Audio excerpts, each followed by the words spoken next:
Hai creative people, sebelum lihat videonya jangan lupa ya untuk like, comment, and subscribe. Kali ini Mbak Anis dan Samara akan membahas tentang mindfulness. Apa sih itu? Langsung aja yuk kita lihat apa sih mindfulness itu. Let's go, silahkan Mbak Anis, Samara. Hai Creative People. Assalamualaikum. Kita bersama-sama akan ngobrol santai tentang mindfulness ya. Kita akan belajar apa sih sesungguhnya itu artinya mindful. Bagaimana sih kita bisa mindfulness all the time? Apa caranya untuk mengukur diri apakah kita mindful atau enggak? Nah, kita akan sama-sama menyimak ya. Karena selama ini aku selalu sharing tentang mindfulness, akhirnya pun Mama kepo. Apa sih mindfulness itu? Betul. Jadi apa yang Mama tahu tentang mindfulness? Hai Nadia. Hai semuanya. Kita mau bicara tentang mindfulness ya. Sekarang yang ditanya saya, padahal sebenarnya yang expert dia. Gimana dong? That's true, you asked me the questions then. Oke. Let me guess. What is mindfulness? Mindfulness, mind pikiran, fullness fully. Berarti tentunya berpikir fully thinking. No. Mindfulness mungkin fokus terhadap apa yang dilakukan saat itu. Salah satunya bisa jadi itu. Atau betul-betul menghayati apa yang dilakukan, apa niatnya tanpa memikirkan hal-hal yang negatif. Bisa kurang sih? benar. Kurang benar. Salah. Jadi sebenarnya mindfulness itu tuh sadar. Oh, kesadaran. Kesadaran. Mindfulness itu adalah kesadaran ya, semua teman-teman. Ya, jadi sebenarnya banyak banget miskonsepsi dan aku dengar dari teman-teman sama kayak Mama ini nggak apa-apa. Aku sebenarnya tahu, pura-pura nggak tahu. Oh iya. Jadi mindfulness itu kadang dipikir kayak, oh aku nggak punya pikiran negatif sama sekali, harus pikirannya positif. Tapi nggak gitu juga, karena kita kalau berpikir apapun nggak bisa benar-benar difilter dan dikontrol. Ya nggak sih, kayak kadang ada pikiran yang kurang baik muncul kayak, aduh aku kok gendutan ya. Ya aku kok tua ya, udah turun gitu kan ya. Iya. Kadang-kadang Mama suka ngomong gitu kan. Iya. Oh, Sam, aku emang nggak pernah perawatan Sam. Ya, tapi basically Wajar Sam. ya, tapi cantik kok masih. Ya, cantik. Ya udah. Enggak, ini cuma pakai kacamata nih guys, lihat nggak? Ada pantulan ini kan. Lepas aja kacamatanya kalau mau. Masa kayak gini guys? Oh, itu pancaran dari lampu ya? Yes. Oke. Lanjut. Lanjut, dunia dari entertainment. Jadi basically kalau misalkan kita punya pikiran negatif pun itu nggak apa-apa asal kita sadar. Dan kalau misalkan kita nggak punya pikiran sama sekali, itu juga nggak mungkin secara scientific. Jadi completely fine to still have thoughts. Ini this is a good example of not being mindful, karena her mind is definitely somewhere else. Iya, Definitely somewhere else. bukan. Mami tuh pengen pakai kacamata, tapi ini ada di sini. Yeah, I know. Kita mulai deh tanpa kacamata. Oke. Lanjut. Susah lihatnya tuh Samara kalau nggak pakai kacamata. Of course. Cus, sekarang mulai. Dari tadi kemana aja? Tadi pergi ke kanan kiri. Tuh ya, itu contoh Mama Anis tidak mindfulness. Nggak apa-apa. Jadi sebenarnya pikiran kita tuh kalau nggak mikirin tentang diri kita sendiri, which you just did, atau mikirin orang lain, ngejudge orang lain, atau mikirin tentang apa sih yang mau kita lakuin abis ini, atau mikirin sebelumnya di masa lalu, kayak terlalu mikirin, oh dulu aku tahun ini melakukan atau sebelumnya melakukan apa, gitu. Itu nggak mindfulness. Itu mind wandering namanya. Jadi pikiran kita wandering Kemana-mana. kemana-mana, time travel. Oh, sama kadang-kadang kalau sholat kan nggak boleh ya gitu, kayak Allah Akbar sholat terus tiba-tiba mikirin apa-apa, itu juga nggak boleh. Itu maksudnya gitu ya, kayak mind wandering tuh itu ya. Jadi lagi melakukan sesuatu tapi pikirannya kemana-mana. Worriedness juga masuk nggak? Mau ya, aku worried nanti gini, apa ya? Oh nanti kalau aku abis ini mau kesini aku mau kesini mau beli ini. Jadi nggak fokus gitu apa yang dikerjain gitu. Jadinya cemas. jadinya cemas. Oh iya ya. Ya, tapi kalau misalkan cemas itu sebenarnya masih normal asal nggak terlalu terbawa arus kecemasannya. Gitu. Jadi nggak selalu terbawa kontrol sama apa yang kita pikirkan, tapi lebih kita punya kendali hidup gitu. Mindful itu artinya sadar. Benar nggak? Betul. Pada saat kita mengerjakan sesuatu, kita harus sadar apa yang kita kerjakan, Dan apa yang kita pikirkan, apa yang kita rasakan. apa yang kita pikirkan dan apa yang kita rasakan. Itu namanya mindful, dan Ya. itu sebaiknya dilakukan setiap hari, Setiap saat. setiap saat. Ya mungkin nggak setiap saat juga sih, karena kalau misalkan kita terlalu mindful, mungkin kita jadi nggak kreatif, karena biasanya kita punya ide-ide kreatif kan kalau lagi bengong gitu ya, kayak lagi nggak fokus pikirannya. Ya nggak sih? Kalau terlalu Kenapa? mindful bisa jadi introvert nggak? Nggak ya? Nggak ada Asik dengan hubungannya. nggak ada ya, nggak ada Nggak ada hubungannya. hubungannya. Nah justru kan belajar mami. Oke. Maksudnya berarti kalau terlalu mindful tuh jadinya fokus aja lupa gitu, atau tiba-tiba orang lewat nggak tahu gitu, nggak ya? Nggak ada hubungannya Nggak, sama kan itu ya? kalau orang lewat harus tetap mindful. Oh, ada Jadi orang menyadari. lewat ya sadar aja itu ada orang lewat gitu ya. Ya. Emang kalau mau desain tuh bagus punya emotional intelligence. Jadi memikirkan emosi. Nggak, emang kita berbeda ini ya, levelnya. Aku Bukan, terlalu beda levelnya tuh karena apa? Karena dia S2 dong. Gue S1 cuman. Enggak Iya. deh, aku agak sedikit lebih tinggi dari S1. ya keren, hebat. Iya. Oke, terus kalau mama, menurut mama mindful kayak gimana di hari-hari mama? Ini nanya ngetes atau apa nih? Ngetes. Jadi maksudnya dia ngetes saya dulu, kalau saya benar dijelasin, kalau nggak benar dibenerin gitu maksudnya kan. Mindfulness itu contohnya gini, saya bangun tidur subuh, saya benar-benar sholat subuh, terus saya masak atau bikin sarapan buat suami tuh saya benar-benar nyiapin sarapan gitu, benar nggak sih? Terus saya mau olahraga, saya nggak ngurusin yang lain-lain, pokoknya pakai sepatu olahraga, pergi ke lapangan lari. Situ saya nggak ngurusin, nggak cek WhatsApp, nggak buka Instagram gitu-gitu, tapi saya benar-benar lari. Saya mau lari 1 kilo, ya saya kerjain aja lari 1 kilo. Saya nggak mikirin ada ngecek WhatsApp, nggak ngecek gitu. Benar nggak sih? Ya bisa jadi. Wow, yes. Menurut mama kesulitan mama buat mindful siapa? Aku orangnya kan gini, terlalu banyak planning kan. Jadi biasanya saya mencatat di buku diary gitu. Besok aku mau ngapain ya? Sukanya besoknya tuh ngecek gitu. Apa yang belum ya? Apa yang udah ya? Atau ada worriedness kadang-kadang. Tiba-tiba udah jam 4 belum ya? Udah jam 4 belum ya? Mau berenang ya gitu. Itu kan ada worriedness tuh. Itu mindfulness bukan? Sebenarnya asal kita sadar kita cemas. Jadi biasanya kalau mama sadar udah cemas, jadinya tiba-tiba kayak udah deh aku kayaknya harusnya nggak secemas itu. Jadi bisa membedakan antara apa masalah yang real sama apa masalah yang nggak real. Misalkan kayak cemas kalau hujan terus nggak bisa supermarket, emang benar gitu. Jadi ada pause untuk melihat sebenarnya ada nggak sih cara lain yang aku tetap bisa ke supermarket walaupun hujan. Kan ada payung, ada mobil. Iya. Nah sekarang gini Sam, buat semua teman-teman kreatif nih ya, buat semua yang ada di sini ya, tuh, seumpamanya kita sekarang di rumah nih masa pandemi, kita ingin tahu apakah kita ini mindful atau enggak. Ngetesnya gimana sih? Bisa nggak mamanya gini, aku di depan cermin terus aku tanya terhadap diriku sendiri, terus aku jawab sendiri gitu. Ya, jadi sebenarnya ya kita mindful tuh bisa mindful beberapa hal, kayak kesadaran indera kita aja. Jadi kayak kalau ngeliat ke kaca, aku sadar nggak ya aku lagi melihat kaca dan refleksi diriku. Aku sadar nggak ya aku lagi ngomong secara bertindak. Aku dengar suara aku berbicara. Aku sadar nggak ya ada sensasi di badan aku gitu gerakannya. Aku sensasi nggak pikiranku apa, sadar nggak? Jadi harus sadar terus ya.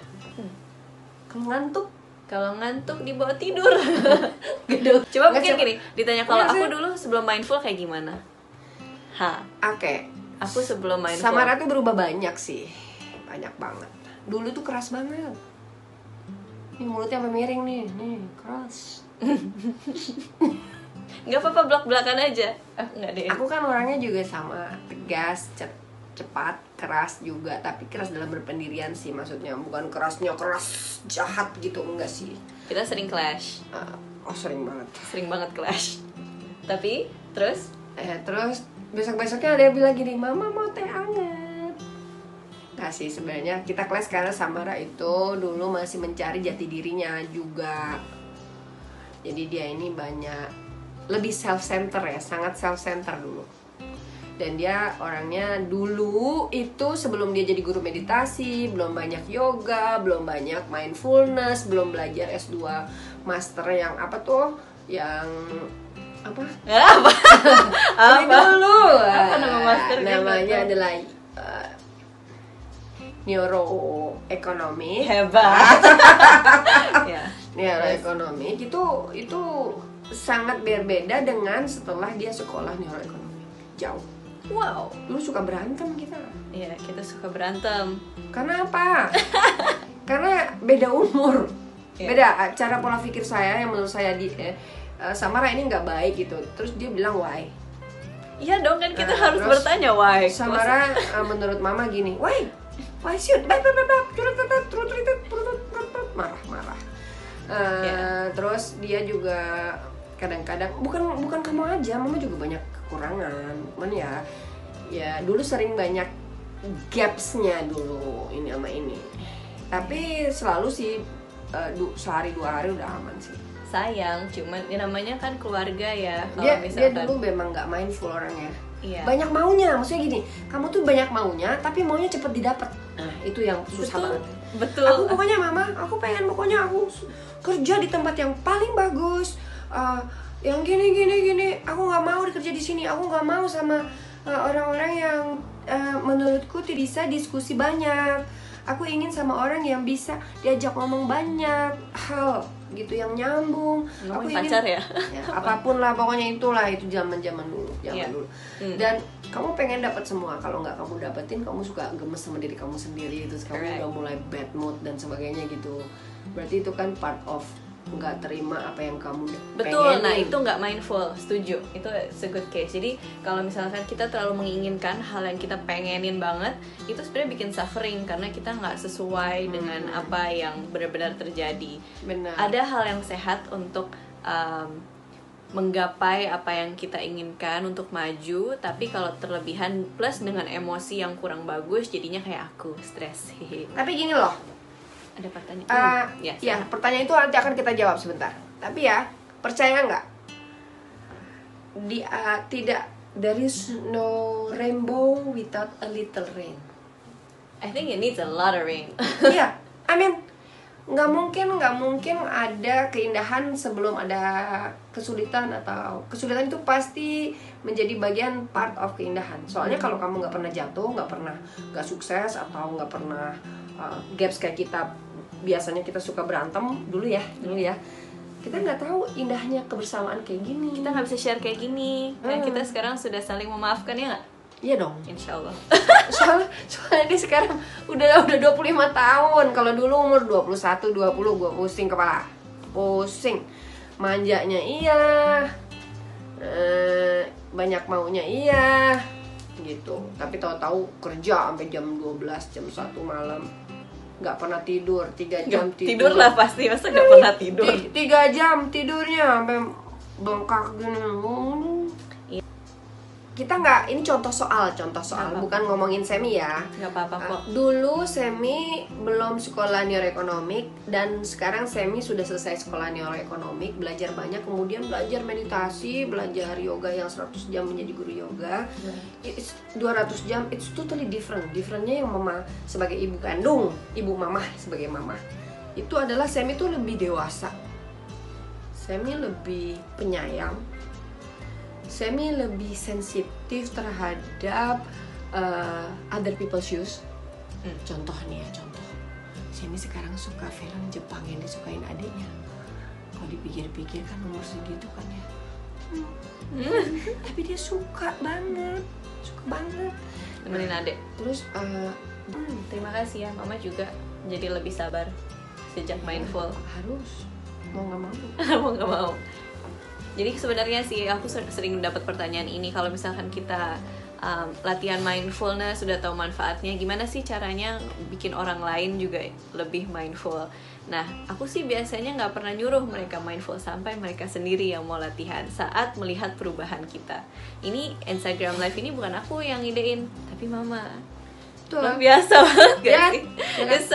It's such a great highlight. Ini ada pertanyaan tuh. Oh, Gimana iya. caranya mau mengukur Kita mindfulness dalam keseharian ya? Kita jawab deh, yuk. Gimana caranya kita bisa mindfulness dalam keseharian? Oke. Terima kasih Mas atau Mbak. Jadi kalau misalkan mindfulness, kalau sekarang Mas atau Mbak lagi dengerin, bisa sadar apa yang lagi dilakukan. Jadi lagi mendengar suara kita mungkin, dan bisa juga mendengar suara yang lagi ada di ruangan ini.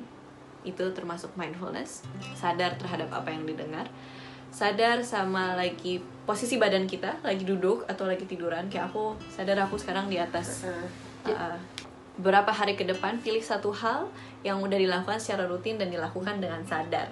Nah, misalkan kalau kita kan tiap hari sikat gigi nih, karena dulu aku latihannya sikat gigi. Jadi saat sikat gigi itu kita pertama taruh odol, dilihat di atas sikat giginya. Terus dilihat warnanya, ditaruh dekat ke hidung, ada baunya mint. Nah, lalu di mulut, rasain sensasi di mulut kan ada sensasi rasanya. Dengerin suara gosok gigi, mungkin suara air. Terus abis itu, udah. Itulah latihan mindfulness setiap hari. Atau bisa meditasi sama aku di Spotify. Oh, Mama Meditate tahu, sama- kalau orang yang tidak mindfulness, itu dia melakukan sesuatu tanpa dia sadari, tiba-tiba 5 menit kemudian dia lupa apa yang dilakukan. Benar, itu seperti namanya mind wandering yang aku bilang tadi. Tadi Karena ngapain ya? Tadi di kamar mandi ketemu siapa ya? kayak mind fog. Tadi gua kamar mandi yang mana ya? Kunci di mana ya? Ternyata atau kacamata di mana? Ada di Tadi sini, siapa ada ya? di sini. Coba tadi siapa yang lewat itu ya? Tadi Adek kali. kan banyak loh Hmm. yang kayak gitu ya, banyak banget ya. Saya makin sadar kalau kebahagiaan itu sangat sederhana. Jadi saya lebih bersyukur banyak. Itu tuh juga sama. Jadi saya diajarin meditasi oleh Semi, dan kemudian kalau ada apa-apa saya mengeluh sakit karena saya aikido, lalu ada kejepit punggung, kejepit syaraf di punggung, saya suka diajarin Semi nafas. Saya lebih banyak bersyukur dalam banyak hal. Bersyukur, oh ada pisang udah matang banget, bikin kue ya, Iya. bikin kue pisang. Iya. Aduh ada kayaknya cerah ya, mau main sepatu roda main sepatu roda, mau nyanyi bodo amat, nyanyi apa aja gitu kan. Penting Senang gitu, maksudnya sederhana banget, dan itu semuanya dilakukan di rumah. Enggak. Terus saya nggak pernah ngerasa saya makin mengasah lagi. Saya percaya rezeki itu bentuknya nggak hanya uang, dan itu saya percaya dari dulu. Tapi saya sekarang makin percaya itu kan karena mindful juga, Alhamdulillah. ya nggak? Yes. Kalau dipikir-pikir, coba Mama kan nggak kerja proyek sementara ini, tapi Mama banyak banget karyanya ya. Ya, Banyak banget seperti ini di belakang. bagus nggak sih? Bagus nggak? Bagus banget. Mindfulness setiap hari itu diperlukan. Sangat diperlukan untuk latihan. Cara melatihnya, kalau pagi misalnya, Sadar pas baru bangun apa rasanya badan kita. Pegel atau enggak? Sakit atau enggak? Butuh perhatian apa? Minum air putih, oke. makan buah. Kalau siang kita mau latih mindfulness kita, makan siang. Makan dengan sadar, nggak dengan elektronik, TV atau HP, Netflix nggak pakai. Makan. Jangan makan gini ya, gini terus cuk-cuk gitu ya. Iya, jadi pas ngambil makanan sadar, oke, yang aku masukin di plate aku ini apa aja di piring. Lalu dari piring itu mungkin siapa yang mempersiapkan makanan ini, bersyukur juga, Berdoa juga. Terus abis itu dilihat dulu makanannya sebelum dimasukin ke mulut, bawa ke hidung, dicium, baru dimasukin mulut, mungkin mejem mata, terus kunyah, baru telan. Itu melatih mindfulness ya, Dan mengasah slow ya, life. mengasah. Ya. Terus kalau kita mau mindful terhadap orang lain, kalau kita ketemu orang, kita harus mindful terhadap orang lain. Caranya gimana, Semi? Kalau ada reaksi emosi apapun, stop, nafas, lalu bayangkan orang lain itu ada hal apa. Karena biasanya permasalahan kita sama orang lain orang lain itu ngomong lebih banyak sama dari pikiran mereka, dari state of mind mereka. Jadi apa yang mereka katakan lebih sesuai dengan apa yang mereka pikirkan di kepala. Nah itu good mindful compassionate thought gitu. Mau makan mindful, mau tidur mindful, bicara sama anak mindful, nemenin anak mindful. Jangan lagi nemenin anak belajar tiba-tiba mamanya WhatsApp group gitu, asik gitu, nggak mindful ya. Kurang, karena anak itu mengambil banyak sekali persepsi dari apa yang orang tuanya lakukan. Oke. Apalagi di umur 0 sampai 7. Bagus ya. Sudah dulu hari ini ngobrolin mindfulness-nya bersama orang tua. Jadi mindful, mari kita selalu mindful. Oh gini, kan mama selalu mengajarkan masyarakat untuk menulis diary. Kalau kita mau menulis diary tapi mindfulness, jadi gini, menulis juga tapi mengasah mindful. Gimana ya caranya ya? Bisa. Jadi caranya menulis diary ya menceritakan apa yang dirasakan, Betul, apa yang dipikirkan. menceritakan apa yang difikirkan, banyak bersyukur. Bener gak sih? Betul. Ya, terus mencatat kelebihan yang kita punya dalam hidup ini, apa yang kita syukuri hari ini. Itu kan mindful ya. Apa kesulitan yang kita syukuri? Apa kesulitan yang kita syukuri? Kamu kok pinter bahasa Indonesia juga ya. Iya, lagi latihan. Apa kesulitan yang kita syukuri? Terus Ya. Nah, kalau pokoknya hal-hal ini bagus ya. aku udah bikin jurnal untuk meng-guide. Masih banyak yang udah nonton dan dengerin usaha aku dan usaha mama untuk lebih memperbaiki relasi dengan mindfulness. Alhamdulillah. Bye. Bye. Thank you ya semuanya. Semoga apa yang kita obrolin ini bisa bermanfaat untuk semuanya, sehingga kita setiap hari lebih mindful dan kita paham apa arti mindfulness. Jangan sampai kita dengar-dengar aja tapi kita nggak paham. Yang bagus itu kita paham dan kita juga menjalankannya setiap hari. Namaste. Namaste. Terima kasih. Assalamualaikum. Waalaikumsalam. Masih banyak yang udah nonton dan dengerin usaha aku dan usaha mama untuk lebih memperbaiki relasi dengan mindfulness. Alhamdulillah. Bye. Bye. Thank you ya semuanya. Semoga apa yang kita obrolin ini bisa bermanfaat untuk semuanya, sehingga kita setiap hari lebih mindful dan kita paham apa arti mindfulness. Jangan sampai kita dengar-dengar aja tapi kita nggak paham. Yang bagus itu kita paham dan kita juga menjalankannya setiap hari. Namaste. Namaste. Terima Terima kasih. Assalamualaikum. Waalaikumsalam.